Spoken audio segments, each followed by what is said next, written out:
El autobús cruzaba la última curva del camino polvoriento que llevaba a San Miguel de los Aromos, ese pueblo mexicano donde Lucía había dejado enterrada su alma hacía exactamente 2 años. Apretaba contra su pecho una pequeña maleta de tela desgastada y una bolsa con medicamentos que ya no necesitaría.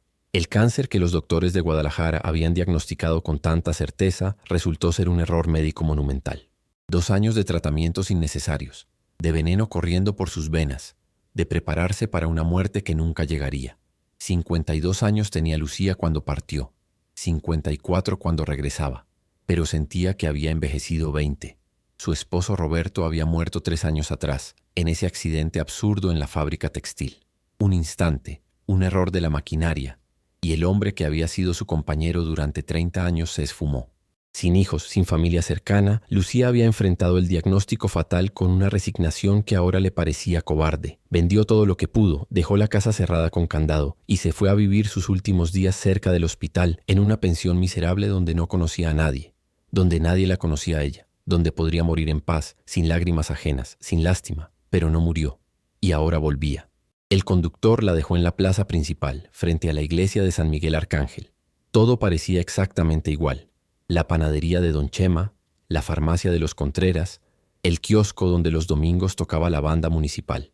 Lucía caminó las 4 cuadras hasta su casa con paso lento, sintiendo cómo el corazón le golpeaba el pecho con una mezcla extraña de emoción y miedo. Miedo de volver, miedo de estar viva. Cuando dobló la esquina de la calle Hidalgo, sus piernas se detuvieron en seco. Había ropa tendida en su patio, ropa de niños, camisetas pequeñas, pantalones remendados, sábanas desteñidas por el sol. El portón de madera que ella había dejado cerrado con cadena estaba entreabierto, y desde el interior de su casa, llegaba el ruido inconfundible de la vida. Voces infantiles, el tintineo de platos, el ladrido de un perro. Lucía sintió que el mundo se inclinaba. Con manos temblorosas empujó el portón. El patio que Roberto había embaldosado con tanto amor ahora estaba lleno de juguetes rotos, bicicletas oxidadas, un columpio improvisado con llantas viejas. Las macetas donde ella cultivaba geranios habían sido reemplazadas por cubetas de plástico llenas de agua turbia. La puerta principal estaba abierta de par en par. Lucía entró como un fantasma entrando a su propia vida anterior. La sala donde ella y Roberto habían visto telenovelas juntos cada noche ahora era un caos de colchonetas en el suelo, mochilas escolares amontonadas en un rincón, dibujos infantiles pegados con cinta adhesiva en las paredes que ella había pintado de azul cielo. «¿Quién anda ahí?», gritó una voz masculina desde la cocina. Lucía no pudo responder. La garganta se le había cerrado. Un hombre apareció en el marco de la puerta, alto, de unos 40 años, con el rostro curtido por el sol y las manos de quien trabaja con ellas. Llevaba una camiseta manchada y jeans desgastados. Al verla, sus ojos se abrieron con sorpresa, pero no con culpa, no con vergüenza. «Señora, ¿busca a alguien?», preguntó con voz tranquila, como si él fuera el dueño de casa recibiendo a una visita inesperada. «Esta es mi casa», logró decir Lucía, y su voz sonó quebrada, antigua, como sacada de una tumba. «¿Quién es usted? ¿Qué hace aquí?». El hombre parpadeó. Luego se pasó una mano por el cabello oscuro, dejando escapar un suspiro largo. «Ay, Dios santo. Usted debe ser la señora Lucía». «Soy la señora Lucía. Y esta es mi casa», le repito. «¿Qué hace aquí?». En ese momento, como invocados por la tensión en el aire, empezaron a aparecer niños. Primero 2, luego 3, después más. Niños de todas las edades. Un adolescente de unos 15 años asomándose tímidamente desde el pasillo. Gemelos de unos 8 corriendo desde el que había sido el cuarto de costura de Lucía. Una niña pequeña de quizás 4 años aferrándose a la pierna del hombre. Y más, muchos más. Lucía los contó con la mirada, incrédula. 9 niños viviendo en su casa. «Mire, señora». El hombre levantó las manos en un gesto conciliador. «Yo sé que esto se ve mal, pero déjeme explicarle». «¿Explicarme?». La voz de Lucía subió una octava y sintió que algo se rompía dentro de ella. Algo que había estado conteniendo durante 2 años de soledad y enfermedad. «¿Explicarme cómo es que usted invadió mi propiedad? ¿Cómo es que está viviendo aquí con toda su familia?». «No son todos mis hijos», dijo el hombre rápidamente. «¿Y eso qué importa? Salgan de mi casa. Todos. Ahora». Los niños se encogieron. La pequeña que se aferraba a la pierna del hombre comenzó a llorar. El adolescente dio un paso atrás, con los ojos muy abiertos. Lucía vio el miedo en sus rostros y sintió una punzada de algo parecido a la culpa, pero el fuego de la indignación era más fuerte. «Señora Lucía, por favor». El hombre avanzó un paso. «Mi nombre es Miguel. Miguel Ángel Soto. Llegué a San Miguel hace año y medio con los niños y encontré esta casa abandonada. Las ventanas estaban rotas, la puerta forzada por vándalos, había basura por todos lados. Era mi casa. Abandonada o no, era mía. Lo sé, y tiene todo el derecho de estar enojada, pero escúcheme. No quiero escucharlo. Quiero que se vayan. Miguel Ángel respiró hondo. Sus ojos, oscuros, profundos, la miraron con una intensidad que Lucía no esperaba. Señora, todos en el pueblo pensaban que usted había muerto. El silencio que siguió fue ensordecedor. ¿Qué dijo?, susurró Lucía. Alguien corrió el rumor. No sé quién. Cuando llegué aquí preguntando por trabajo, me dijeron que había una casa abandonada, que la dueña se había ido a Guadalajara a morir de cáncer, que no tenía familia, que nadie iba a reclamarla. Miguel señaló alrededor. Cuando entré, señora, esto era un nido de ratas. Literal. Había vidrios rotos, humedad en todas las paredes, el techo goteaba. No me importa. Yo lo arreglé todo. La voz del hombre se hizo más firme. Trabajé 3 meses completos arreglando esta casa. Puse vidrios nuevos, reparé el techo, pinté, limpié, fumigué. Gasté cada peso que tenía, señora, porque estos niños necesitaban un hogar. Lucía miró a los niños nuevamente. Los 9 pares de ojos clavados en ella. Ropas limpias pero remendadas. Caras delgadas pero no hambrientas. Pies descalzos pero no sucios. Y en cada mirada infantil había algo que ella reconocía muy bien. Miedo de perder el único lugar seguro que conocían. Como si pudieran leer su mente, el niño más grande, el adolescente, habló con voz temblorosa. Señora, nosotros no queríamos hacerle daño.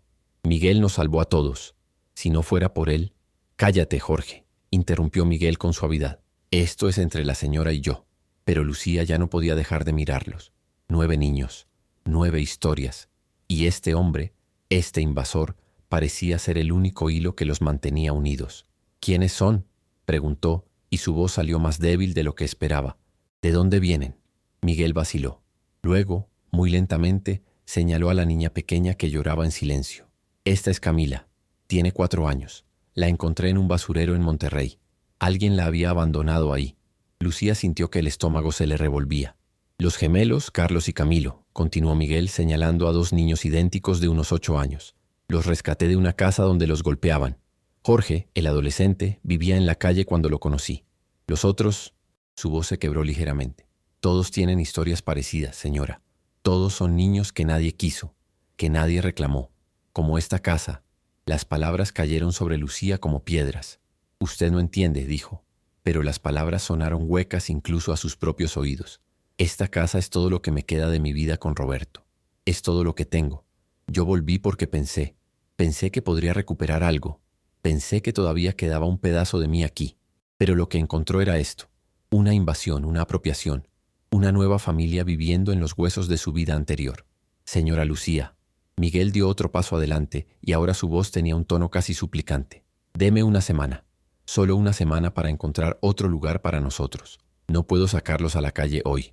¿No después de todo? ¿Una semana? Lucía se rió, pero era una risa amarga, llena de lágrimas contenidas. ¿Y dónde se supone que voy a vivir yo mientras tanto? ¿En la calle? ¿En la plaza? Yo también necesito un lugar, ¿sabe? Yo también estoy sola. Los ojos de Miguel se encontraron con los suyos, y en ese momento pasó algo extraño, algo que Lucía no pudo explicar. Era como si ambos se reconocieran mutuamente, como si ambos vieran en el otro el mismo tipo de soledad, la misma clase de supervivencia desesperada. Entonces quédese, dijo Miguel de repente. ¿Qué? Quédese con nosotros. Es su casa. Tiene razón. Pero es lo suficientemente grande para todos, ¿no? Solo hasta que yo consiga dinero para rentar otro lugar. 1 mes. 2 a lo mucho.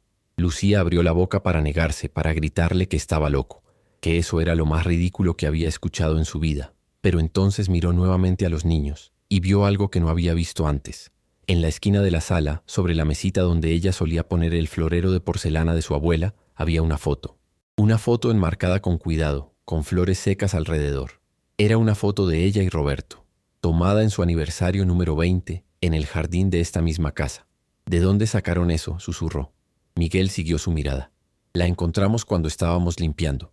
Estaba rota, el vidrio hecho pedazos. Yo la mandé a restaurar. Pensé que los dueños de una casa así merecían ser recordados, aunque estuvieran muertos. Lucía sintió que las lágrimas finalmente desbordaban sus ojos. 2 años. 2 años preparándose para morir. 2 años convencida de que nadie la recordaría, de que su vida no había dejado marca en el mundo. Y aquí estaba un extraño, un invasor, un ladrón de casas que había restaurado su fotografía, que había cuidado su recuerdo. Yo, comenzó a decir, pero la voz se le quebró. En ese momento Camila, la pequeña de 4 años, se soltó de Miguel y caminó hacia Lucía con pasos vacilantes. Llevaba algo en la mano.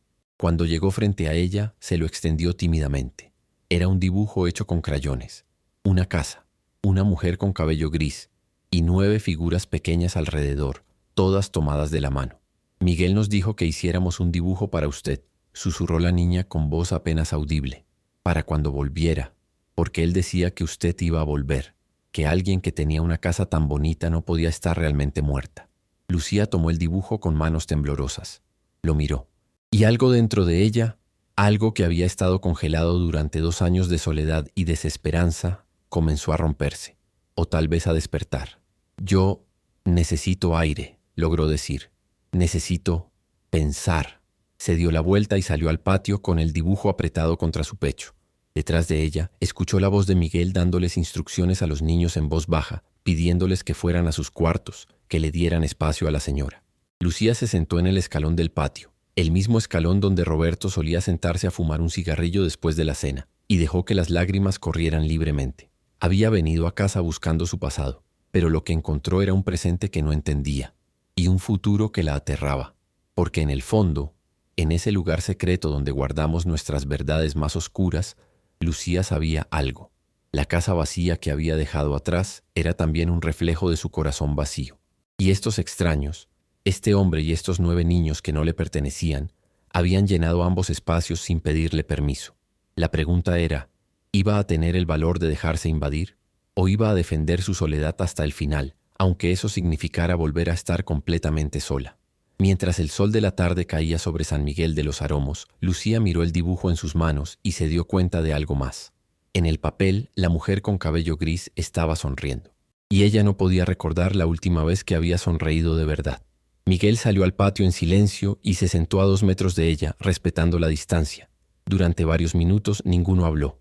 Simplemente existieron ahí, 2 extraños unidos por una casa y separados por un abismo de malentendidos y dolor. Finalmente Lucía rompió el silencio. ¿Por qué 9? Preguntó sin mirarlo. ¿Por qué tantos? Miguel guardó silencio un momento antes de responder. Porque yo también fui uno de esos niños una vez, dijo con voz tranquila, y nadie me rescató a tiempo. Lucía giró la cabeza para mirarlo. En el rostro del hombre había algo que reconocía, la cicatriz de haber sobrevivido cuando no debías hacerlo, el peso de cargar historias que nadie más quería escuchar. ¿Y la casa?, preguntó ella. ¿Cómo supo que nadie iba a venir? Miguel la miró directamente a los ojos. No lo sabía, admitió, pero aposté. Aposté a que si alguien volvía, sería alguien como yo, alguien que entendería lo que significa no tener un lugar a donde ir. Las palabras flotaron en el aire entre ellos, cargadas de significados que ninguno de los dos quería pronunciar en voz alta. Y fue entonces cuando Lucía escuchó algo que hizo que su sangre se helara. Desde dentro de la casa, una voz infantil, uno de los gemelos, gritó con emoción. «¡Miren! Encontré el álbum de fotos de la señora. Hay un montón de fotos de cuando era joven». El rostro de Miguel palideció. «Jorge, trae ese álbum aquí». «Ahora», ordenó con voz tensa. Pero ya era tarde. Lucía se puso de pie de un salto y entró corriendo a la casa. En la sala, los niños estaban reunidos alrededor del álbum de fotos que ella había escondido, en el fondo del armario del cuarto principal. El mismo armario donde guardaba. Su corazón se detuvo. «¿Qué más encontraron ahí?», preguntó con voz estrangulada. Los niños se miraron entre sí, confundidos por el pánico en su voz. «Solo el álbum», dijo el mayor Jorge. «Estaba atrás de unas cajas. Pensamos que sería lindo verlo, para conocerla mejor». Pero Lucía ya no los escuchaba. Corrió hacia el cuarto principal, su cuarto, el que había compartido con Roberto, y se detuvo en seco al ver la puerta del armario abierta de par en par. Las cajas habían sido movidas. El álbum había sido sacado. Y la caja de zapatos que estaba debajo de todo, envuelta en papel periódico amarillento, seguía ahí, intacta. Lucía sintió que las piernas casi le fallaban del alivio. Con manos temblorosas metió la mano en el armario y sacó la caja de zapatos. La apretó contra su pecho como si fuera lo más valioso del mundo, porque lo era. Era el secreto que había guardado durante 30 años, el secreto que nadie, Nadie podía descubrir. Miguel apareció en la puerta del cuarto sin aliento. Señora, lo siento mucho. Los niños no debieron hurgar en sus cosas. Yo les voy a... Se detuvo al ver la expresión en el rostro de Lucía, al ver cómo abrazaba esa caja como si contuviera su alma. ¿Qué hay ahí?, preguntó en voz baja. Lucía lo miró, y en ese momento supo que había llegado a una encrucijada. Podía echarlos, podía llamar a la policía, recuperar su casa, volver a estar sola con sus secretos y sus fantasmas. O podía... Pero el pensamiento se interrumpió cuando escuchó que alguien tocaba a la puerta principal. Golpes fuertes, autoritarios. «¡Abran! Policía municipal». Miguel y Lucía intercambiaron una mirada de puro terror, porque ambos entendieron en ese instante que esto no era solo sobre una casa invadida. Esto era sobre algo mucho más grande, algo que ninguno de los dos había visto venir, y alguien había llamado a las autoridades. La pregunta era ¿quién? ¿Y qué más sabían? Los golpes en la puerta se hicieron más insistentes. «Policía municipal, abran inmediatamente o derribaremos la puerta». Miguel reaccionó primero. Con movimientos rápidos y precisos, tomó a Lucía del brazo y la guió fuera del cuarto. «Jorge, lleva a los niños al patio trasero». «Ahora», ordenó con voz firme pero controlada. El adolescente no hizo preguntas. En segundos los 9 niños desaparecieron por el pasillo como una bandada de pájaros asustados. Lucía escuchó la puerta trasera cerrarse con suavidad. «¿Qué está pasando?», susurró ella, todavía abrazando la caja de zapatos contra su pecho. «No lo sé, pero no es normal que vengan así, sin aviso». Miguel la miró directamente a los ojos. «¿Usted tiene los papeles de la propiedad? ¿Algo que pruebe que esta casa es suya?». Lucía asintió con la cabeza, sintiendo como el miedo le apretaba la garganta. «Están en el banco, en una caja de seguridad en Guadalajara». «Maldición». Miguel se pasó una mano por el rostro. «Está bien. Déjeme hablar con ellos. Quédese aquí y...». «No», interrumpió Lucía con voz sorprendentemente firme. «Esta es mi casa. Yo voy a enfrentarlos». Antes de que Miguel pudiera protestar, Lucía caminó hacia la puerta principal. Con manos temblorosas, pero barbilla en alto, abrió. En el umbral había 2 policías municipales, pero no estaban solos. Detrás de ellos, con una sonrisa que Lucía reconoció de inmediato, estaba Ramón Medina, el dueño de la ferretería del pueblo. El mismo hombre que había intentado comprarle la casa a precio de ganga cuando Roberto murió. El mismo hombre que ella había rechazado una y otra vez. «Buenas tardes, señora Lucía», dijo Ramón con voz melosa. «Qué sorpresa verla. Viva». El veneno en esa última palabra fue inconfundible. «Señora», habló uno de los policías, un hombre joven con bigote fino. «Recibimos un reporte de que esta propiedad está siendo ocupada ilegalmente. ¿Es usted la dueña?». «Sí», respondió Lucía, irguiéndose todo lo que su pequeña estatura le permitía. «Soy Lucía Remedios Vega, viuda de Sánchez, y esta ha sido mi casa durante 32 años». El policía intercambió una mirada con su compañero. «¿Tiene documentos que lo comprueben?». «Los tengo. Están en Guadalajara, pero puedo...». «Eso es muy conveniente», interrumpió Ramón Medina, dando un paso adelante. «Mire, oficial, esta mujer abandonó la propiedad hace más de 2 años. Según las leyes municipales, una casa abandonada por más de 18 meses sin pagar impuestos puede ser reclamada por el municipio para... «Yo pagué todos mis impuestos», estalló Lucía. «Cada peso, cada año, hasta el mes pasado cuando estaba en Guadalajara». Ramón entrecerró los ojos. «¿Tiene los recibos?». Lucía sintió que el piso se hundía bajo sus pies. Los recibos estaban también en Guadalajara, en la misma caja de seguridad. Miguel apareció detrás de ella. «Disculpen», dijo con voz tranquila pero firme. «Yo soy Miguel Ángel Soto. He estado cuidando esta propiedad durante el último año y medio. Hice reparaciones mayores con el permiso». «¿Permiso de quién?», preguntó el segundo policía, más viejo y con cara de pocos amigos. «Si la dueña estaba en Guadalajara, ¿quién le dio permiso?». «Yo pensé que...». Miguel vaciló. «Me dijeron que la dueña había fallecido, que no había herederos. Pensé que estaba haciendo un bien a la comunidad al recuperar una casa que estaba cayéndose a pedazos». «Pensaste mal», dijo Ramón con satisfacción apenas disimulada. «Y ahora, señores oficiales, creo que tenemos un caso claro de invasión de propiedad privada. Este hombre y sus...». Miró hacia atrás, hacia donde se habían escondido los niños. «¿Cuántos son? ¿10? ¿12? Deben ser desalojados inmediatamente». «No». La voz de Lucía salió más fuerte de lo que ella misma esperaba. «Él no sabía. Yo estaba ausente. La casa estaba abandonada. Y él la arregló. Tiene derecho a...». «¿Derecho?». Ramón se rió con crueldad. «Señora Lucía, ¿usted está defendiendo al hombre que invadió su casa? ¿Al vagabundo que trajo a toda esa manada de escuincles a vivir aquí sin permiso? Algo en el tono de Ramón, algo en la forma despectiva con la que habló de los niños encendió algo en Lucía, algo que había estado dormido durante 2 años de rendición y enfermedad. Este hombre, dijo con voz de acero, tiene más derecho a estar aquí que usted, Ramón Medina, porque él vio una casa que necesitaba amor y la cuidó, mientras que usted solo vio una oportunidad de robar lo que no le pertenece. El rostro de Ramón se puso rojo. ¿Robar? Yo le ofrecí un precio justo. Usted me ofreció la mitad de lo que vale, cuando yo estaba vulnerable, cuando acababa de enterrar a mi esposo. Lucía dio un paso hacia él y por primera vez en años sintió que recuperaba algo de su viejo fuego. Y ahora veo claro lo que está haciendo. Usted corrió el rumor de que yo había muerto, ¿verdad? Para poder quedarse con esta propiedad. El silencio que siguió fue ensordecedor. Los 2 policías se miraron entre sí, incómodos. Era obvio que no habían contado con esto. Eso es una acusación muy seria, señora, dijo el policía más joven. ¿Tiene pruebas? ¿Pruebas? Lucía se rió amargamente. Pregúntele a él. Pregúntele cómo sabía que yo estaba en Guadalajara. Pregúntele cómo sabía que estaba enferma. Pregúntele quién le dijo que no iba a volver. Ramón apretó los puños. Esto es ridículo. Todo el pueblo sabía. ¿Sabía qué? ¿Que yo estaba muerta? Lucía extendió los brazos. Pues aquí estoy, viva, y reclamando mi propiedad. Así que pueden irse, señores oficiales. No hay ningún delito aquí. El policía más viejo se aclaró la garganta. Bueno, aún hay el asunto de la ocupación ilegal.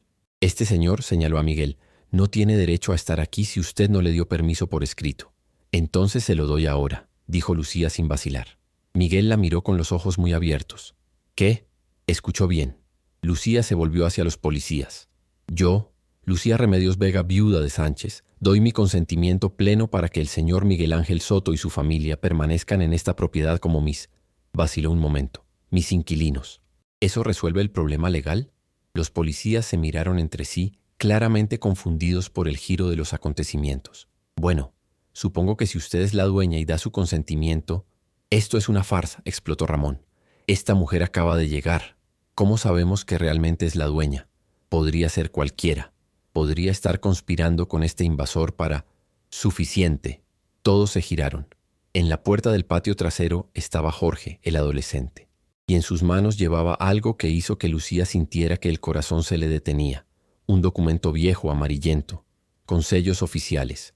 Encontré esto, dijo Jorge, caminando hacia ellos con pasos firmes. Estaba en el cuarto de Miguel, entre sus cosas.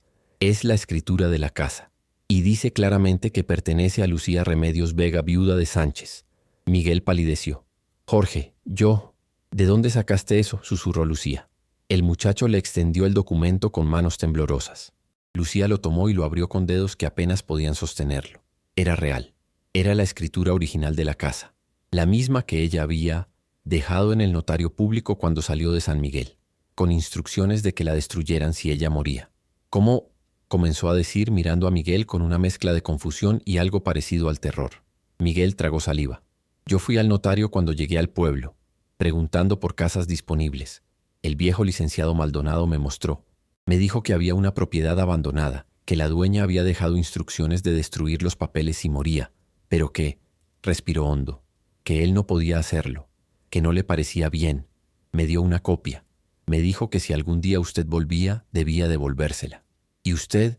La voz de Lucía tembló. ¿Sabía mi nombre desde el principio? Sí. ¿Sabía que podía volver? Sí. ¿Y aún así entró a mi casa?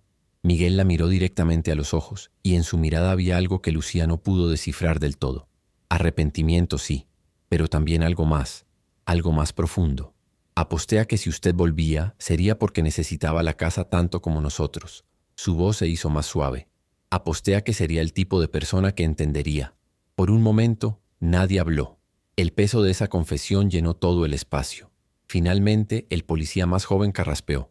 Bueno, con la escritura en mano y el consentimiento verbal de la señora, creo que no hay caso aquí. Señor Medina, lamento que lo hayamos hecho venir para nada, pero... Esto no se va a quedar así, gruñó Ramón. Voy a investigar. Voy a averiguar qué está pasando realmente aquí. Y cuando descubra la verdad, se detuvo abruptamente. Sus ojos se habían posado en algo que Lucía todavía sostenía contra su pecho. La caja de zapatos. Una expresión extraña cruzó su rostro, de reconocimiento, de algo parecido al triunfo. Esa caja, dijo lentamente. Yo la he visto antes. Lucía sintió que la sangre se le helaba. No sé de qué habla. Sí que sabe. Ramón dio un paso hacia ella ignorando a los policías. Roberto me la mostró una vez. Hace muchos años, cuando estábamos tomando cerveza en la cantina. Me dijo que contenía el secreto más grande de su vida. El secreto que había guardado por décadas. El mundo pareció detenerse. Usted está mintiendo, susurró Lucía, pero incluso a sus propios oídos sonaba poco convincente. ¿Ah, sí? Ramón sonrió, y era la sonrisa de un tiburón que huele sangre. Entonces ábrala. Aquí. Ahora. Muéstrenos a todos qué hay dentro. Miguel se interpuso. Señor, eso es privado. No tiene derecho a... ¿Qué esconden?, preguntó el policía más viejo, ahora con verdadera curiosidad en la voz. Si es solo una caja de recuerdos personales, ¿cuál es el problema? No hay problema, dijo Lucía apretando la caja más fuerte. Solo que no es asunto de nadie más. A menos que sea algo ilegal, agregó Ramón con voz suave, venenosa. A menos que sea la razón por la que usted huyó de San Miguel. La razón por la que prefirió dejar que todos creyeran que estaba muerta. Los ojos de Lucía se llenaron de lágrimas. Usted no sabe nada. Sé que Roberto Sánchez no era el hombre que todos creían. Sé que tenía secretos. Y sé que usted los guardó por él durante todos estos años. Ramón se cruzó de brazos. La pregunta es, ¿qué tan oscuros son esos secretos? En ese momento, una voz pequeña rompió la tensión. ¿Miguel? Todos se giraron. Era Camila, la niña de 4 años. Había salido del patio trasero y ahora estaba parada en el umbral, con los ojos muy abiertos y llenos de miedo. Tengo miedo, susurró. ¿Nos van a llevar otra vez? La pregunta inocente, cargada de tanto trauma pasado, cayó sobre todos como un balde de agua fría. Miguel se arrodilló inmediatamente frente a ella. No, mi amor. Nadie te va a llevar a ningún lado. Lo prometo. Eso no lo puede prometer, dijo el policía más viejo, pero su voz había perdido filo. Si hay evidencia de que estos niños están en situación irregular. Todos tienen papeles, interrumpió Miguel rápidamente. Todos son tutorías legales. ¿Puedo mostrar los documentos? ¿Todos? El policía enarcó una ceja. ¿Usted tiene la tutela legal de 9 niños? Sí. Eso es inusual. Es inusual que haya 9 niños abandonados, replicó Miguel con voz firme. Pero aquí estamos. Lucía observó la escena como si la viera desde lejos. Vio cómo Miguel levantaba a Camila en brazos. Vio cómo los otros niños comenzaban a asomarse tímidamente desde el patio, todos con la misma expresión de terror y desconfianza hacia los uniformes. Vio cómo se aferraban unos a otros formando una cadena humana de supervivencia. Y vio con absoluta claridad que estos niños conocían lo que era perder un hogar, porque ella también lo sabía. Está bien, dijo de repente con voz quebrada. ¿Quieren saber qué hay en la caja? Se los voy a mostrar. ¡No!, exclamó Miguel. Señora Lucía, no tiene que... Sí tengo que hacerlo. Lucía lo miró a los ojos. Porque si no lo hago ahora, este hombre no va a parar hasta destruir todo lo que ustedes han construido aquí. Y no voy a permitirlo. Con manos temblorosas, Lucía se sentó en el escalón de la entrada. Colocó la caja de zapatos en su regazo. Todos, policías, Ramón Medina, Miguel, los niños que ahora se habían acercado, formaron un semicírculo alrededor de ella. Lentamente, como si estuviera abriendo una tumba, Lucía quitó la tapa. Dentro había fotografías, docenas de ellas, viejas, desteñidas por el tiempo. Lucía sacó la primera.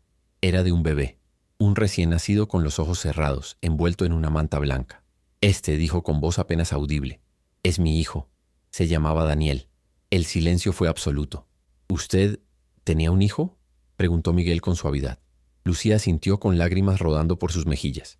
Nació un 15 de marzo de 1975. Vivió exactamente 3 días. Su voz se quebró. Defecto cardíaco congénito. Los doctores dijeron que no había nada que hacer, que era la voluntad de Dios. Sacó otra fotografía. La misma bebé en un pequeño ataúd blanco rodeado de flores. Lo enterramos en el cementerio del pueblo. Roberto nunca volvió a hablar de él. Nunca. Me dijo que teníamos que seguir adelante, que Dios sabía por qué hacía las cosas. Pero yo guardé todo. Cada foto, cada recuerdo. Esta caja era lo único que me quedaba de él. Los policías bajaron la mirada, incómodos. Incluso Ramón Medina pareció perder parte de su arrogancia. Señora, comenzó a decir el policía joven. Pero Lucía no había terminado. Con manos temblorosas sacó más fotografías.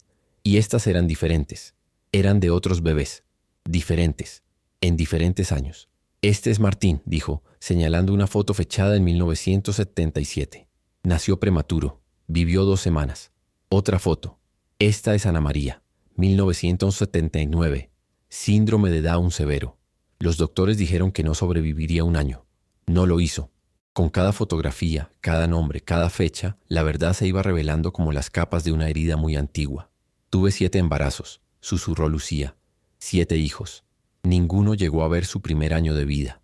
El último fue en 1985. Después de ese, los doctores me dijeron que ya no podía tener más, que mi cuerpo no podía soportarlo. Se limpió las lágrimas con el dorso de la mano. Roberto quería que los olvidara. Decía que era más fácil así, que la gente del pueblo no tenía que saber, que era mejor que creyeran que simplemente no podíamos tener hijos. Pero yo no podía olvidarlos. Eran mis bebés. Y aunque no vivieron mucho, vivieron. Fueron reales. Miguel se había sentado en el suelo, con Camila todavía en brazos. Sus ojos estaban húmedos. Por eso se fue, dijo con voz ronca. Cuando le diagnosticaron cáncer. Por eso dejó todo atrás. Lucía asintió. No tenía nada por qué quedarme, sin Roberto, sin hijos, sin propósito. Pensé que al menos podría morir sola, sin que nadie tuviera que verme desmoronarme, sin que nadie tuviera que saber. Su voz se quebró, que había fracasado como madre 7 veces. Usted no fracasó, dijo una voz suave. Todos se giraron. Era Jorge, el adolescente. Tenía lágrimas en las mejillas. Mi madre me abandonó cuando tenía 5 años, dijo con voz temblorosa. Dejó una nota que decía que yo era un error, que arruiné su vida. Pasé 10 años creyendo que no merecía ser amado, que había algo malo en mí. Se acercó a Lucía y se arrodilló frente a ella. Pero usted amó a sus hijos. Incluso después de que se fueron, los siguió amando. Los recordó. Los guardó aquí. Señaló la caja. Eso no es fracaso, señora. Eso es lo que una madre de verdad hace. Lucía sollozó y sin pensarlo extendió una mano hacia el muchacho. Jorge la tomó y entonces, como si fuera lo más natural del mundo, los otros niños comenzaron a acercarse. Carlos y Camilo, los gemelos. Una niña de unos 10 años llamada Rosa que no había hablado hasta ahora. Otro niño de 7, flaco y con cicatrices visibles en los brazos. Y así, uno por uno, hasta que los 9 niños rodeaban a Lucía. No dijeron nada, simplemente estuvieron ahí.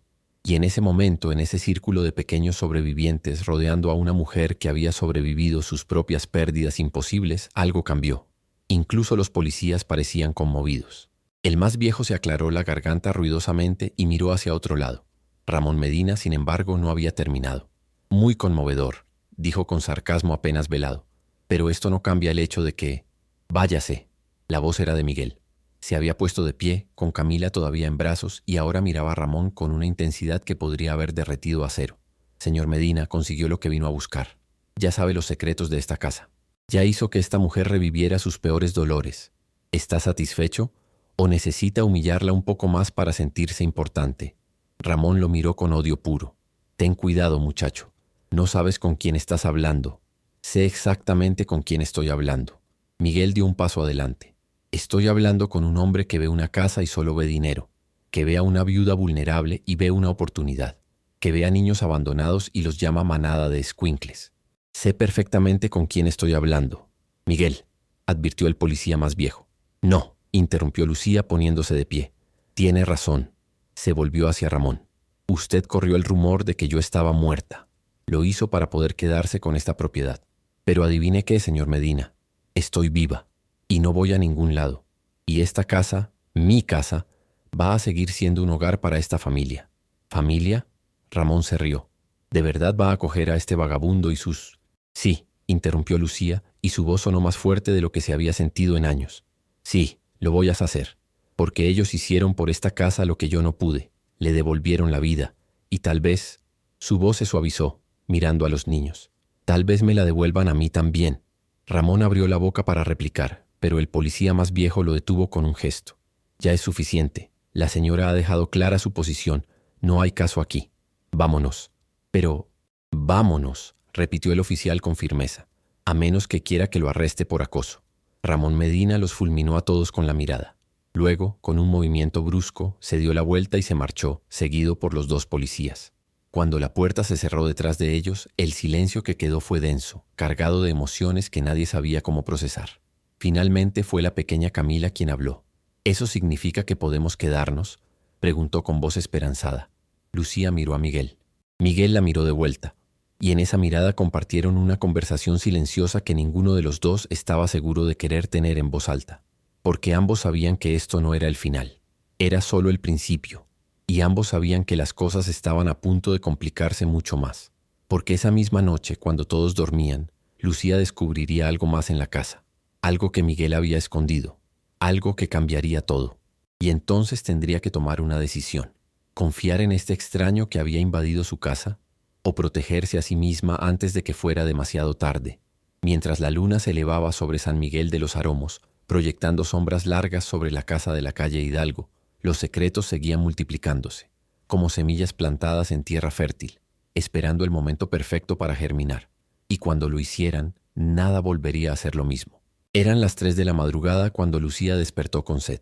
La casa estaba en silencio absoluto, ese tipo de quietud que solo existe en las horas más profundas de la noche. Se levantó del sofá de la sala donde había insistido en dormir. Miguel le había ofrecido su cuarto, pero ella se negó rotundamente y caminó descalza hacia la cocina.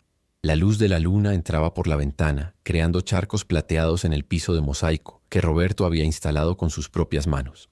Lucía llenó un vaso de agua y estaba a punto de regresar cuando escuchó un sonido, un sollozo, suave, contenido. Venía del patio trasero. Con curiosidad y algo de preocupación, Lucía caminó hacia la puerta trasera y la entreabrió. Bajo el árbol de guayaba que ella misma había plantado 20 años atrás, iluminado apenas por la luna, estaba Miguel, sentado en el suelo, con la espalda contra el tronco, llorando en silencio con la cabeza entre las manos. Lucía debió regresar a la sala. Debió darle privacidad, pero algo en la forma en que ese hombre fornido y aparentemente fuerte se desmoronaba en la oscuridad la detuvo. «Miguel», llamó suavemente. Él levantó la cabeza bruscamente, limpiándose las lágrimas con el dorso de la mano. Incluso en la penumbra, Lucía pudo ver la vergüenza en su rostro. «Señora Lucía, yo lo siento, no quería despertarla. No lo hiciste». Ella salió al patio y, después de un momento de vacilación, se sentó en el suelo junto a él. No podía dormir. Se quedaron en silencio durante varios minutos. El aire nocturno olía a tierra húmeda y a las flores de Jamaica que crecían en una maceta junto a la puerta. «Hoy fue un día difícil», dijo Miguel finalmente con voz ronca. «Para todos». «Sí», concordó Lucía. «Lo fue». Más silencio. Luego Miguel habló de nuevo. «Yo nunca planeé esto, ¿sabe? Nunca planeé tener 9 niños. Nunca planeé convertirme en lo que sea que soy ahora». «¿Y qué es lo que eres?», preguntó Lucía con genuina curiosidad. Miguel se rió amargamente. «No lo sé. ¿Un salvador? ¿Un idiota? ¿Un ladrón que se justifica con buenas intenciones?». Sacudió la cabeza. «Todo empezó con uno. Con Jorge. Lo encontré en Monterrey, durmiendo en una alcantarilla. Tenía 10 años y había estado en la calle desde los 5. Su madre lo abandonó, como él le contó hoy. Yo iba pasando, saliendo de mi trabajo en la construcción, y lo vi. Y algo en sus ojos. Su voz se quebró. Algo me recordó a mí mismo». Lucía esperó, sintiendo que este hombre necesitaba contar su historia tanto como ella había necesitado guardar la suya durante décadas. «Yo también fui un niño de la calle», continuó Miguel, «desde los 7 años. Mi padre nos abandonó cuando yo tenía 5. Mi madre intentó criarnos sola, pero la pobreza te devora, señora. Te come viva». Ella empezó a beber. Luego llegaron los hombres malos. Y un día, cuando tenía 7 años, llegué a casa y encontré la puerta cerrada. Toqué y toqué, pero nadie abrió. Pasé la noche en el portal. Y la siguiente. Y la siguiente. Se limpió otra lágrima. Nunca volví a entrar a esa casa. «Dios mío», susurró Lucía. «Sobreviví como pude, robando comida, durmiendo donde pudiera. Aprendí a ser invisible porque los niños visibles en la calle son vulnerables». Su voz se endureció. «Cuando tenía 12, un hombre intentó llevármelo a un hotel. Logré escapar. Pero no todos tienen esa suerte». Lucía sintió que se le cerraba la garganta. «¿Cómo saliste de eso?». «Un día, cuando tenía 14 años, un albañil me vio intentando robar cemento de una obra. En lugar de llamar a la policía, me ofreció trabajo. Me enseñó el oficio. Me dio una oportunidad». Miguel miró al cielo. «Don Fermín se llamaba. Murió hace 5 años. Le debo todo lo que soy». «Por eso haces lo que haces», comprendió Lucía. «Por los niños. Al principio fue solo Jorge. Lo llevé conmigo. Le conseguí papeles falsos para que pudiera ir a la escuela. Pero luego, la gente empezó a saber. Otros niños en la calle me buscaban. O yo los encontraba. Los gemelos estaban siendo torturados por su padrastro. Rosa había sido vendida 3 veces y escapó la tercera. Camila. Su voz se quebró completamente. Camila estaba en un contenedor de basura, señora, tirada como basura. Tenía 2 años. Lucía se llevó una mano a la boca, horrorizada. ¿Cómo puede haber tanta crueldad? No lo sé, pero sé que no puedo dar la espalda. No puedo verlos y seguir caminando, porque yo fui ese niño. Y nadie me miró hasta que don Fermín lo hizo. Miguel se volvió hacia ella. Por eso cuando encontré esta casa abandonada, cuando vi que podía darles un hogar de verdad, no lo dudé. Sé que estuvo mal, sé que invadí su propiedad, pero pensé. Pensaste que los muertos no necesitan casas, terminó Lucía. Y los vivos sí. Sí, admitió él. Exactamente eso. Se quedaron en silencio nuevamente. El viento movía suavemente las hojas del árbol de guayaba sobre sus cabezas. ¿Y cómo los mantienes?, y preguntó Lucía. 9 niños deben costar. Trabajo en construcción. A veces 2 empleos. 3 cuando es necesario. Miguel se encogió de hombros. Los niños mayores, Jorge y Rosa, ayudan cuidando a los pequeños. Comemos simple. Nada de lujos. Pero comemos. Y van a la escuela. Y tienen ropa limpia. Y cuando tienen pesadillas, su voz se suavizó. Tienen alguien que los abraza hasta que se les pasa. Lucía sintió que algo dentro de ella se rompía y se reconstruía al mismo tiempo. Este hombre, este invasor, este ladrón de casas, era más padre que muchos hombres que tenían el título por derecho biológico. Te iba a preguntar algo, dijo ella de repente. Cuando Jorge trajo la escritura hoy, ¿cómo la conseguiste realmente? Miguel vaciló. Le dije la verdad. El licenciado Maldonado me la dio. Pero hay algo más. Lo vi en tu cara. Algo que no dijiste. Miguel suspiró profundamente. El licenciado Maldonado era mi padrino. Lucía se quedó helada. ¿Qué? Mi padre antes de irse había sido amigo suyo. Cuando el licenciado supo quién era yo, que había vuelto a San Miguel después de tantos años, me ayudó. Fue él quien me habló de esta casa. Fue él quien me dijo que podía ser un hogar para los niños. Miguel la miró directamente. Y fue él quien me dio la escritura con una condición. ¿Cuál? Que si usted volvía, le dijera la verdad, toda la verdad, incluyendo, vaciló, incluyendo lo que él me contó sobre Roberto. El corazón de Lucía comenzó a latir más rápido. ¿Qué te contó sobre mi esposo? Miguel se puso de pie lentamente y le extendió una mano para ayudarla a levantarse. Lucía la tomó, sintiendo la fuerza y calidez de esos dedos callosos. Venga conmigo, dijo él con suavidad. Hay algo que necesita ver. La guió a través de la casa en silencio, pasando por la sala donde los niños dormían en colchonetas ordenadas, hasta llegar al cuarto que había sido de Roberto y Lucía. Miguel encendió una pequeña lámpara y se dirigió al armario. Se arrodilló y sacó una tabla del piso que Lucía nunca había notado que estaba suelta. Debajo había un espacio hueco, y dentro del espacio, una caja de metal. ¿Qué es eso?, susurró Lucía. Ábrala, dijo Miguel extendiendo la caja hacia ella. Con manos temblorosas, Lucía tomó la caja y la abrió. Dentro había sobres, docenas de ellos, todos dirigidos a diferentes orfanatos, casas hogar y organizaciones de protección infantil de toda la región. Y dentro de cada sobre, recibos de donación. Lucía sacó uno al azar. Estaba fechado 5 años atrás. Una donación de 5,000 pesos a la Casa Hogar Santa María en Guadalajara. No entiendo, murmuró, sacando otro. Y otro. Todos con diferentes fechas, diferentes lugares, diferentes cantidades. Pero todos firmados por Roberto Sánchez.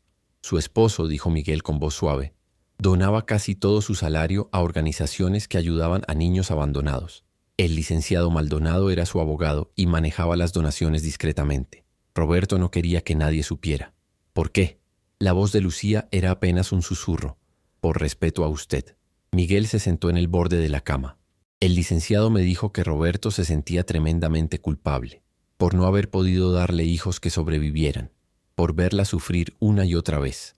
Así que decidió que si no podía salvar a sus propios hijos, al menos salvaría a los hijos de otros. Lucía sintió que las lágrimas corrían por sus mejillas sin control. Yo nunca supe. Durante 30 años nunca. Él no quería que supiera. Pensaba que le dolería más, que sería como frotar sal en la herida. Miguel se inclinó hacia adelante. Por eso el licenciado Maldonado me dio la escritura. Me dijo que Roberto habría querido que esta casa se convirtiera en un hogar para niños que no tenían ninguno, que era su último deseo, aunque nunca lo expresó en voz alta. Lucía sollozaba abiertamente ahora, abrazando la caja de metal contra su pecho como había abrazado la caja de zapatos esa tarde. Todas las piezas de su vida, todas las decisiones de Roberto que nunca entendió, comenzaban a tener sentido.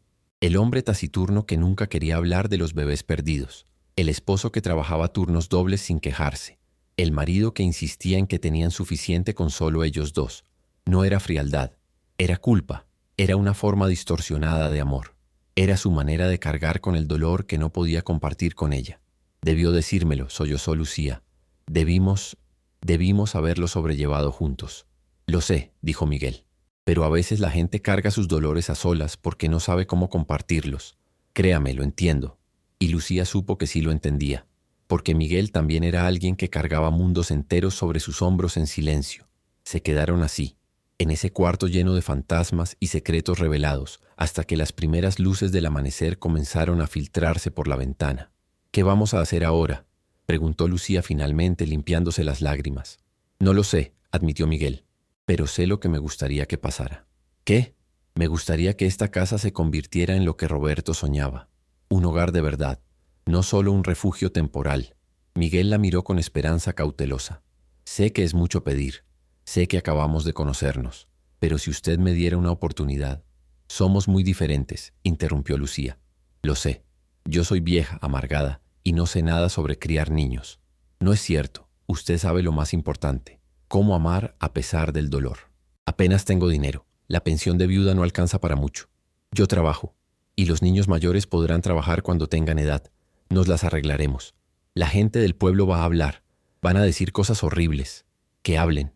Miguel sonrió por primera vez. «¿Qué importa lo que digan?». Lucía lo miró largamente. Este hombre que había invadido su casa, que había llenado su espacio vacío con vida y caos y amor ruidoso, que había guardado los recuerdos de ella y Roberto con más cuidado que ella misma, que había apostado a que el corazón humano es más grande que el miedo. «Está bien», dijo finalmente. «Lo intentaremos, pero con reglas. Las que usted diga. Primera regla: los niños van a la escuela. Todos, sin excepciones. Ya lo hacen. Segunda regla: esta sigue siendo mi casa. En los papeles, en la ley. Yo soy la dueña. Por supuesto. Tercera regla». Lucía vaciló. «Me van a dar tiempo. Para acostumbrarme. Para aprender. No sé cómo ser madre de 9 niños de la noche a la mañana». Miguel sonrió con calidez. «Nadie sabe cómo ser madre de 9 niños. Ni siquiera yo sé cómo ser padre de 9. Lo estamos aprendiendo sobre la marcha». «Entonces», Lucía respiró hondo, «entonces somos socios». «Socios», concordó Miguel, extendiendo su mano. Lucía la estrechó, y en ese apretón de manos sellaron algo que ninguno de los dos podía nombrar todavía, pero que ambos sentían: el comienzo de algo nuevo. Algo frágil pero real. Algo que daba miedo pero también esperanza. Cuando bajaron a desayunar, los niños ya estaban despiertos. Jorge estaba preparando tortillas en el comal. Rosa ponía la mesa. Los gemelos peleaban por quién alimentaría al perro callejero que habían adoptado sin permiso. Camila arrastraba su muñeca de trapo. Todos se quedaron congelados cuando vieron a Lucía y Miguel entrar juntos. «Buenos días», dijo Lucía, sintiendo el peso de 9 pares de ojos sobre ella. «Buenos días, señora Lucía», respondieron los niños al unísono con voces cautelosas. «Miguel y yo hablamos», continuó ella, aferrándose a la mesa para no temblar, «y decidimos que vamos a intentar hacer que esto funcione, todos juntos, como una...». La palabra se le atoró en la garganta, pero la forzó a salir. «Como una familia». El silencio que siguió fue ensordecedor. Luego Camila dejó caer su muñeca y corrió hacia Lucía con los brazos extendidos. La abrazó por las piernas con todas sus fuerzas. «¿De verdad? ¿No vas a echarnos?». Lucía se agachó, ignorando el dolor en sus rodillas, y tomó el pequeño rostro entre sus manos. «No, mi cielo, no voy a echarlos». Y entonces fue un caos. Los 9 niños rodearon a Lucía, abrazándola, llorando, riendo. Jorge, el adolescente duro que había sobrevivido en las calles, tenía lágrimas corriendo por las mejillas.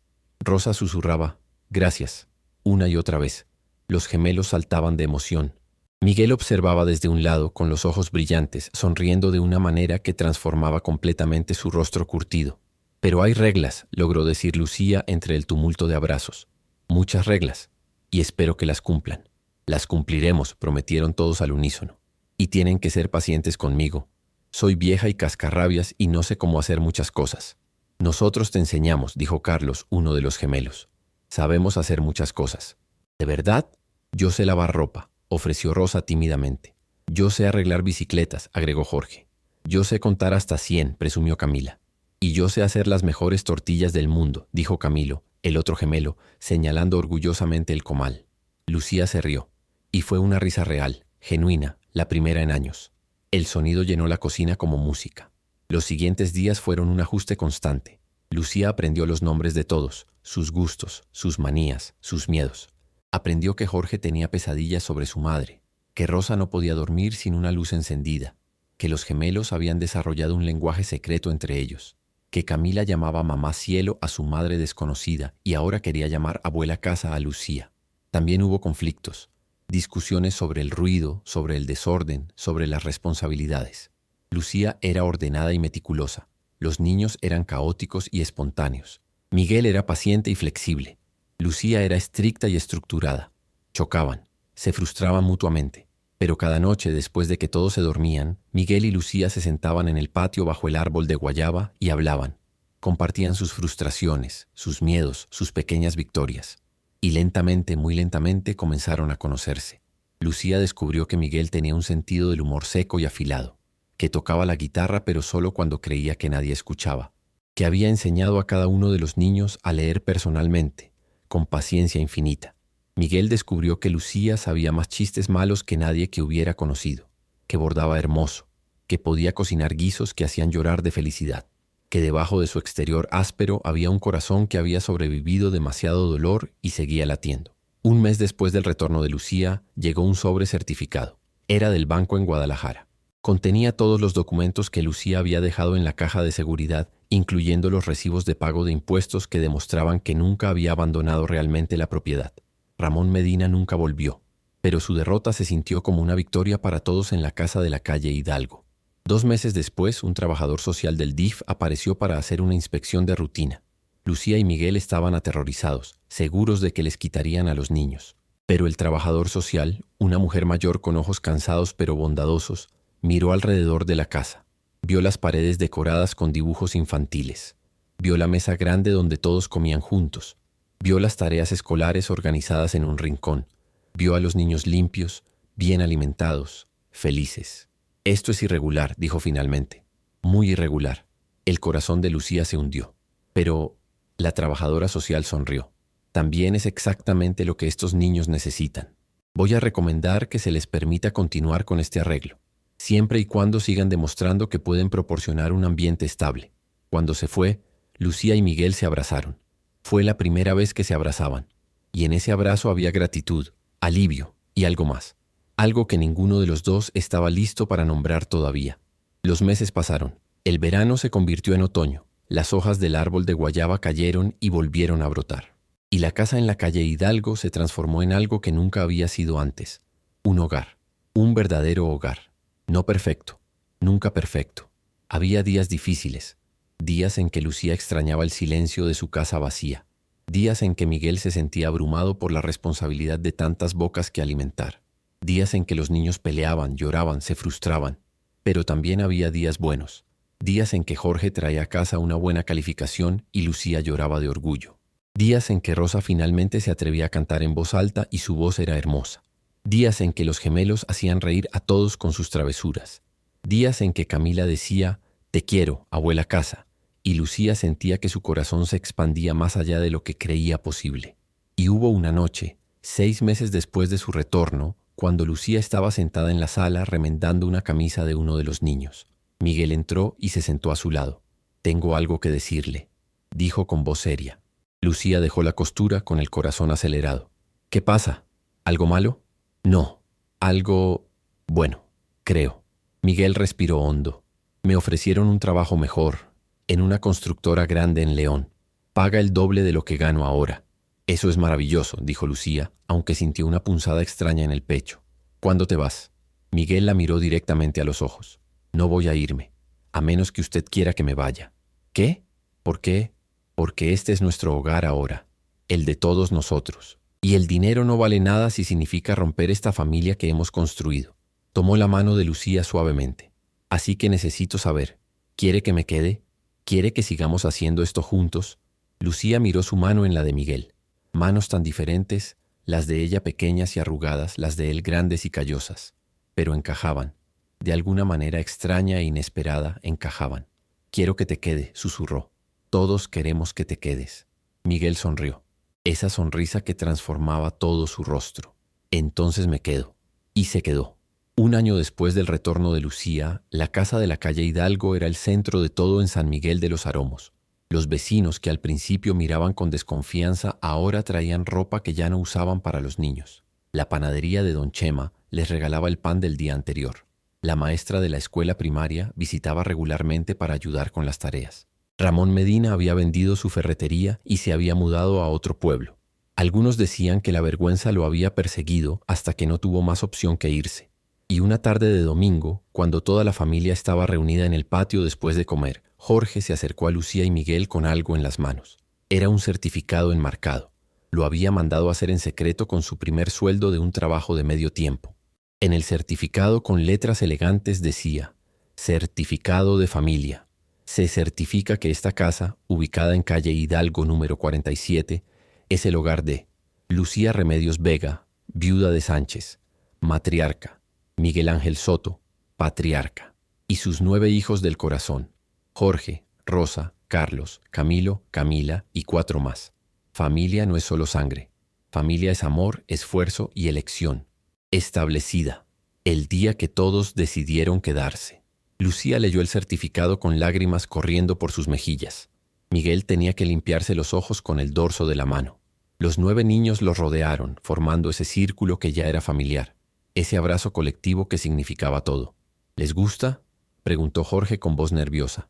Pensé que era importante que tuviéramos algo oficial, algo que dijera que somos reales. Es perfecto, logró decir Lucía. Es absolutamente perfecto. Y lo era, porque esa noche, cuando colgaron el certificado en la pared de la sala, justo al lado de la foto restaurada de Lucía y Roberto, todos entendieron algo fundamental. Las familias no siempre nacen. A veces se construyen, pieza por pieza, día tras día, con amor imperfecto y esfuerzo constante. La casa que había estado vacía ahora rebosaba de vida. La mujer que había ido a morir sola ahora estaba rodeada de amor. El hombre que había sobrevivido el abandono ahora creaba hogares para otros sobrevivientes. Y los 9 niños que nadie había querido ahora tenían una abuela que los regañaba cuando hacían travesuras y un padre que los abrazaba cuando tenían pesadillas y una casa que siempre sería su refugio. No era la familia que ninguno de ellos había planeado, pero era la familia que todos necesitaban. Y en San Miguel de los Aromos, cuando la gente pasaba por la casa de la calle Hidalgo y escuchaba las risas, los gritos, el caos hermoso de 11 personas viviendo juntas, decían: ahí vive la familia Vega Soto. Son diferentes, son extraños, son ruidosos. Y luego agregaban siempre con una sonrisa: pero se aman como ninguna otra familia que yo conozca. Y tenían razón, porque el amor verdadero, el que sobrevive la pérdida y el dolor y las invasiones y los secretos, no se parece a nada en este mundo. Es ruidoso y caótico, y perfecto en su imperfección. Es exactamente como debe ser. 5 años después, en el mismo patio donde alguna vez Lucía encontró a Miguel llorando bajo la luna, se celebraba una fiesta de graduación. Jorge había terminado la preparatoria con honores. Había conseguido una beca completa para estudiar ingeniería. Lucía, ahora con 60 años pero con más energía que nunca, servía tamales que había aprendido a hacer con Rosa. Miguel asaba carne en el brasero que habían construido juntos. Los otros 8 niños corrían alrededor, algunos ya adolescentes, otros todavía pequeños. Y en la pared de la sala, junto al certificado de familia y la foto restaurada, había algo nuevo: fotografías, docenas de ellas, de cada cumpleaños, cada Navidad, cada logro pequeño y grande.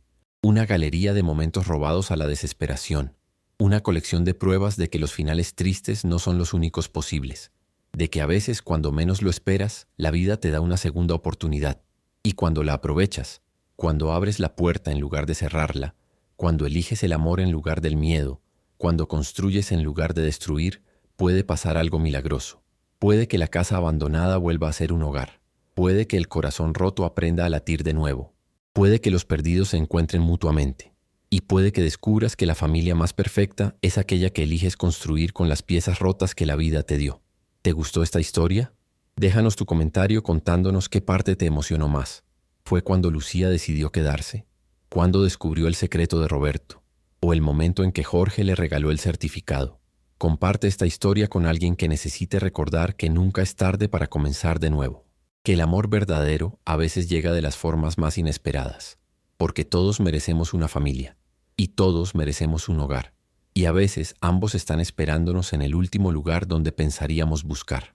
Hasta la próxima historia. No olvides seguirnos para más relatos que tocan el corazón.